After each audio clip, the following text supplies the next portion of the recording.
And sometimes you get those matchups and you can see the two teams after maybe 3 to 4 plays, maybe one series on each side of the football, and you know that it's headed in one direction. That's pretty rare, but it does happen. I remember the Clemson game last year against Miami. I pretty much thought I had a feel after about 2 to 3 series in which way that was going to go. So we know, because of the big underdog role that Miami plays in this game, that these first few series of the game are even more important for them than they are for Alabama. I 100% agree. And this is on both sides of the ball. It doesn't matter where Miami would be on offense. It doesn't matter if Miami's going to be on defense. You have to prove that you belong. You have to go out there and have a true game plan and execute that at a high level. And we can't foresee that. Alabama has some things as far as what they're going to be doing offensively that Miami had to go watch some Texans film. They had to watch some Penn State film with a mixture of what they did last year, with a mixture of maybe Brian Daboll, because he was a little bit more of a power eye pro style approach to his view as an offensive coordinator. So Miami had to break that down. Okay, that's about 3 to 4 different styles of offense that Miami had to try to mix and create a game plan for. And Mark, I don't know, next time we speak this time next week, maybe I can say, hey, the Miami defense did the best that they could, and we're just not there yet. We just don't have the horses to go toe-to-toe with this program. Or I can say they came out and played their asses off, and Miami gave them a game, and Bama was just 10 to 14 points better than Miami right now. And that's what I'm hoping I'm able to bring to you next week. But at the end of the day, I think that's what Miami has to do offensively. Now let's flip it to Miami, or looking at Alabama offensively. Now what Miami can do, looking at Alabama defensively. They have a lot on film. This Alabama defense was very young last year, and you bring back a whole bunch of people to that defense this year, excluding one of the premier defensive tackles who went in the early second round, a middle linebacker, former 5-star recruit. And you replace him with the 5-star recruit from Tennessee and Tua. And you also had the corner and Pat Surtain Jr. And you not necessarily replace, but you place in where he was Josh Jobe, a former high 4-star, 5-star conversation player, as your number one cornerback. So, and this is going to be a second and third year defense. This defense is not old either, but that doesn't mean that they are not experienced. A lot of these young men were on that football field last year. Like I said, they only lost 3 starters. So they returned 8 of them. Okay. And they're going to be very dynamic. They're going to be very explosive and physical at the point of attack. They have a very high turnover force ratio. And last year against the run, they weren't that good. Against the pass, they also weren't that good. This was a defense, and over the last couple of seasons, Alabama has had that issue to where in between the 20s, you're able to rack up yards and things of that nature, but they have a very high red zone defense. So Miami has to be able to turn red zone offense into 6 points and eventually 7, not 3. Now, number one, Mark, we got to get there, and it's not going to be easy, especially having to move this big defensive front.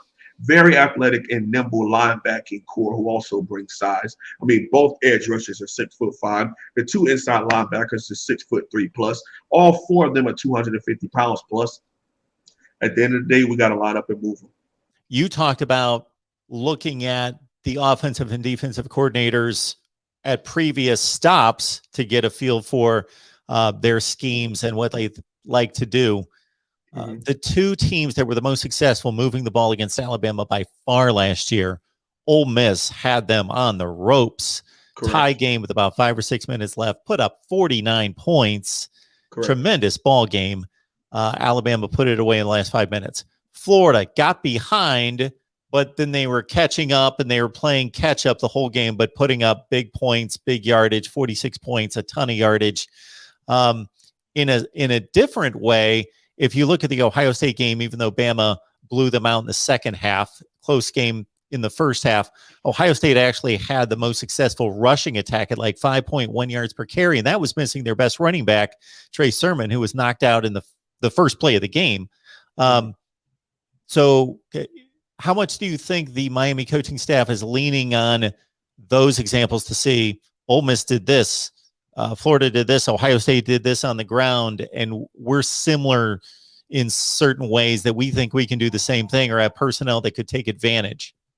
The funny part is, Mark, all three of those games are part of my film breakdown of what we can do as far as success against this Alabama defense that drops Thursday night at 8 p.m. Eastern Standard Time. So great minds do think alike. And if you look at last year, they were some of the only teams. Now, a team that a lot of people weren't talking about that had a little bit more success was also Missouri. They kind of had a high obtain offense last year. And again, they have the history of a Big 12 approach to offense, which is why they were somewhat successful in the SEC when they first hopped in. Not to interrupt, scores late in the game in that one. Like Bama had that one salted away. I think Missouri scored a lot late. Right. I think they put like 21 in the fourth or something like that. But still, like I said, it's not in the three games that we discussed. But at the end of the day, they did show some things. And that's the biggest thing with quote unquote inexperienced. I talk about this a lot, Mark. There's a difference between being young, being inexperienced, and being young and inexperienced. Those are two separate things. Okay, yes, Miami has an older team. Yes, Miami has experience at a lot of these positions and returning starters. But Bama, on the opposite side, is an younger squad, but they're an experienced younger squad due to a lot of their players starting last year. I think one of the biggest things was the communication in the secondary last year. Now, a lot of those guys are coming back, so that's going to be one of the things that Miami has to test. Okay, or have you gotten that much better at it? Because I've seen a lot of people get behind you. I've seen a lot of people do rub routes and drags and slants and have a post corner combination on that side, and to the point where a lot of those Bama secondary guys had people pop wide open. And then also, again, the run game. If you're able to win that LOS, and I don't know if Miami is willing to do that, I don't. Again, we're discussing what we could do in order to win this game. I'm not saying that Miami will, and I'm also not saying Miami can't either. Okay, there's no reason to say those things because we don't know. All right, at Miami, we've done a lot better with building our fronts. We've done better with building a better offensive and defensive line and building a better strength and conditioning and nutrition program. Now, are we years behind Bama? Hell yeah. But still, we got to line up and get her done. You got a guy like Navon Donaldson, who's 6'6", 348 some odd pounds, ready to show what he can do. I've come on here and spoken about this young man for years. We know what he did as a freshman. All we ask is that same player, if not a better version of that player, come to show up. Now, I've spoken about last year's offensive line. Again, at center, 298 pounds, right guard, 302 pounds, and at left guard, 304 pounds. That's not enough to move people, even in the ACC Coastal, which is why you saw Miami have a very lackluster run game approach last season. This year, you talk about at left guard, 335 pounds, at center, 308 pounds, and at right guard, 348 pounds. That's a way better offensive line with an aggressive and size.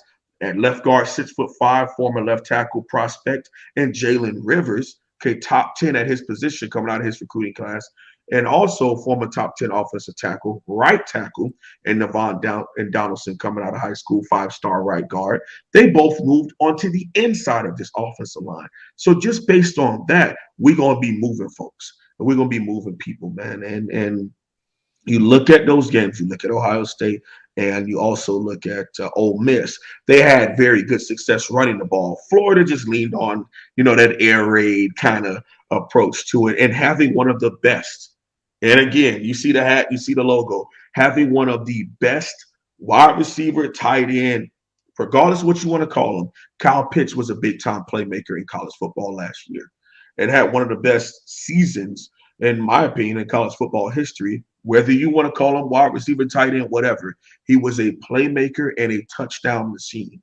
And he did that even in this game. Now, the person that we could have similar to that size and game-breaking ability, for me, Mark, is Will Mallory. I think Will Mallory could show up in this game at a high level. We got to see it though.